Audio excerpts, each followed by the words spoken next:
მოგესალმებით მეგობრებო, მე ვარ ფსიქოლოგი ვახო ჯაფარიძე და დღეს ვისაუბრებთ იმაზე, თუ როგორ გავხდეთ უფრო წარმატებულები, როგორ შევძინოთ ჩვენს აზროვნებას, მეტი შედეგიანობა, ეფექტურობა ისეთნაირად, რომ მიზნები, რომლებსაც ვისახავთ, სულ უფრო და უფრო ხშირად იქნას მიღწეული. ეს არის ჩვენი 21 დღიანი წინასაახალწლო პროგრამის მე-12 დღე. უფრო ადრინდელი გაკვეთილები და ვიდეოები შეგიძლიათ ნახოთ ასევე აქ, ჩემს გვერდზე და რიგრიგობით პირველიდან დაიწყოთ, მოყვეთ. ძალიან მნიშვნელოვანია, რომ ზუსტად იმ თანმიმდევრობით ნახოთ ეს ვიდეო და გააკეთოთ სავარჯიშოები, რა თანმიმდევრობითაც ამას ვაქვეყნებ ამ გვერდზე. გარდა ამისა, მითითებულია დღეების რიგითობა და დღეს, როგორც თქვი, არის მე-12 დღე, ნახევარზე მეტი. გავიარეთ და დღეს მოდი ვკონცენტრირდეთ ისევ წარმატების თემაზე. წარმატების ერთ-ერთი უმნიშვნელოვანესი ნაწილი არის ჩვენი უნარი შევინარჩუნოთ ფოკუსი ჩვენს მიზნებზე. ბუნებრივია, რომ ჩვენი მიზნები უნდა გამომდინარეობდეს ჩვენი ღირებულებებიდან. მაშინ იქნება, ასე ვთქვათ, გვექნება ბუნებრივი мотиваცია მიზნების მიღწევის, ხო? იმიტომ რომ ბუნებრივად გრძნობ ამა თუ იმ მიზნის მიღწევის მნიშვნელოვნებას. არა მარტო ინტელექტუალურად იცი, არამედ სხეულშიც გრძნობ, იმიტომ რომ ჩვენს ღირებულებებზე, ჭეშმარიტ ღირებულებებზე ყოველთვის გვაქვს სხეულის რეაქცია. მაგალითად, დაფიქრდით იმაზე, რომ გსურთ, რომ თქვენი შვილები იყვნენ ჯანმრთელები, წარმატებულები და ბედნიერები. და მიაქციეთ ყურადღება სხეულში, ბუნებრივია, რომ მთელი თქვენი სხეული, ფსიქიკურად ნორმალური თუ ხართ, ალბათ უპასუხებს ძალიან დიდი პოზიტიური შინაგანი განწყობით, ხო, რომ თქვენი შვილი იყოს, ასე ვთქვათ, ჯანმრთელი, წარმატებული, ბედნიერი, რომ მას ჰქონდეს კეთილდღეობა. შესაბამისად, როდესაც ვსაუბრობთ რაღაცა ჭეშმარიტ ღირებულებაზე ჩვენთვის, ამ შემთხვევაში შინაგანად გვაქვს აქ მოცემული ბუნებრივი мотиваცია. ამიტომ მნიშვნელოვანია, რომ დასახოთ მიზნები ზუსტად აი ამ ბუნებრივი ღირებულებებიდან. ბუნებრივი ცოტა პირობითი ნათქვამია ამ შემთხვევაში, იმიტომ რომ ღირებულებებსაც ვსწავლობთ ჩვენ სადღაც, ხო?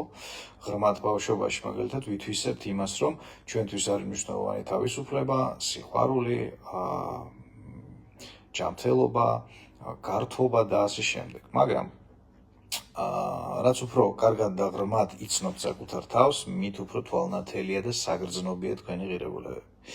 და როდესაც თქვენს ღირებულებებს კარგად იცნობთ და შესაბამისად თქვენი მიზნები შეძლების დაგვარად არის გამომდინარე თქვენი ღირებულებებიდან, ამ შემთხვევაში შეგვიძლია გავაკეთოთ ერთი ძალიან საინტერესო სავარჯიშო, რომელიც მოგცემს საშუალებას ვასწავლოთ ჩვენს ქვეცნობიერ გონებას, შეინარჩუნოს მისი ფოკუსი, ასე ვთქვათ, ჩვენთვის მნიშვნელოვან მიზანზე, სულ იყოს დამიზნებული აქეთ მხარეს, იმიტომ რომ მოგეხსენებათ, ჩვენ გვაქვს ორი ყურადღების ცენტრი. ერთი არის ცნობიერი ყურადღება, მაგალითად ეხლა რას უსმენთ, რას უყურებთ და სად არის მიმართული თქვენი უშუალო ყურადღება და მეორე თქვენი ქვეცნობიერის ყურადღება, რომელიც შეიძლება ამავე მიმართულებით იყოს, ასე ვთქვათ, კონცენტრირებული, შეიძლება სხვა რაღაცით იყოს დაკავებული ამ დროს. საინტერესო ის არის, რომ ჩვენ როგორც წესი ვაღწევთ იმ მიზნებს, რომლებზეც არის კონცენტრირებული ჩვენი ქვეცნობიერი ყურადღება. და მოდით დღეს ვისწავლოთ, როგორ დაუმიზნოთ, ასე ვთქვათ, ჩვენი ქვეცნობიერი ყურადღება იმ მიზნებზე, რომლის მიღწევაც ავირჩიეთ 2026 წელს. შესაბამისად, მოდი გავაკეთოთ ესეთი რაღაც. თუ ხართ ისეთ პირობებში, რომ შეგიძლიათ უსაფრთხოდ დახუჭოთ თვალი, გააკეთეთ ეს სავარჯიშო ეხლა ჩემთან ერთად, თუ არა და მერე შეგიძლიათ ეს ვიდეო კიდევ ერთხელ ჩართოთ და როდესაც იქნებით უფრო მშვიდ პირობებში, სადაც შეგეძლებათ მეტი კონცენტრაცია შინაგან სამყაროზე, იმ პირობებში შეასრულოთ ეს.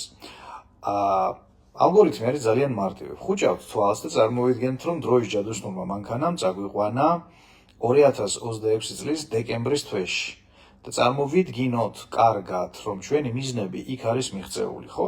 ამ დროს განსაზღვროთ, რას ვხედავ ისეთს, რაც მიანიშნებს იმაზე, რომ მე მივაღწიე ჩემს მიზნებს. რა მესმის ისეთი, რაც მიანიშნებს იმაზე, რომ მე მივაღწიე ჩემს მიზნებს.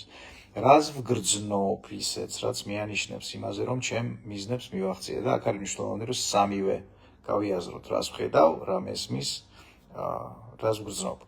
და შემდეგ წარმოიდგინეთ, რომ იწყებთ თვიდან თვემდე უკუსლას. ანუ დეკემბრიდან გადმოდიხართ ნოემბერში და დაფიქრდით, აი ნოემბერში რას აკეთებდით იმისთვის, რომ დეკემბერში ყველა თქვენი მიზანი ყოფილიყო მიღწეული. ოქტომბერში რას აკეთებდით ამისთვის? სექტემბერში რას აკეთებდით ამისთვის? აგვისტოში, ივლისში, ივნისში და ასე შემდეგ. გამოვიაროთ მთლიანად თვიდან თვემდე 2026 წელი, ოღონდ უკუღმა, სანამ არ მოვალთ დღემდე. შესაბამისად, გაგვიჩნდება გეგმის მონახაზი, გაგვიჩნდება იმ ეტაპების ხედვა, რაც გვაქვს გასავლელი და შესასრულებელი იმისათვის, რომ მივახციოთ დასახულ მიზნებს 2026 წელს და გაგვიჩნდება პირველადი ნაბიჯების, ასე ვთქვათ, ძალიან მკაფიო გაგება. ეს სავარჯიშო შეგიძლიათ გააკეთოთ პერიოდულად, იმიტომ რომ შეიძლება ერთხელ გააკეთო და ყველა ეტაპი ვერ დაინახო. მაგრამ შენს გონებას გაუჩნდება მოთხოვნილება ამ ინფორმაციაზე, რომ გაიგოს, ასე ვთქვათ, რისი გაკეთება გჭირდებათ იმისთვის, რომ რაღაცა ეტაპზე მიზნებს მიაღწიოთ და დაიწყებს ამ ინფორმაციის ძებნას. პერიოდულად, როდესაც აკეთებთ ამ სავარჯიშოს, აი, გაკეთებიდან გაკეთებამდე ყალიბდება სულ უფრო და უფრო მკაფიოდ სამოქმედო გეგმა, მკაფიოდ იმის აღქმა, თუ კონკრეტულად რაზე უნდა კონცენტრირდეთ 2026 წლის სხვადასხვა თვეებში, სხვადასხვა ეტაპებზე, იმისთვის, რომ თქვენს მიზნებს მიაღწიოთ.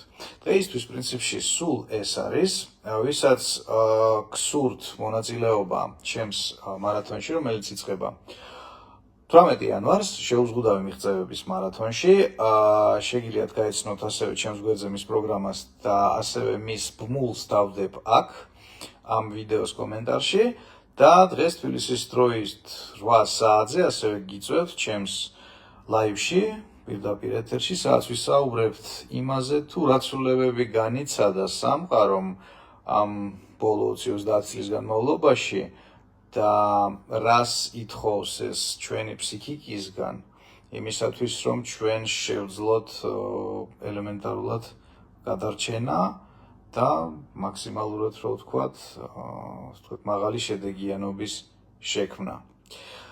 ასე და ამგვარად გელოდებით დაახლოებით 1 საათსა და 15 წუთში ჩემს ლაივში.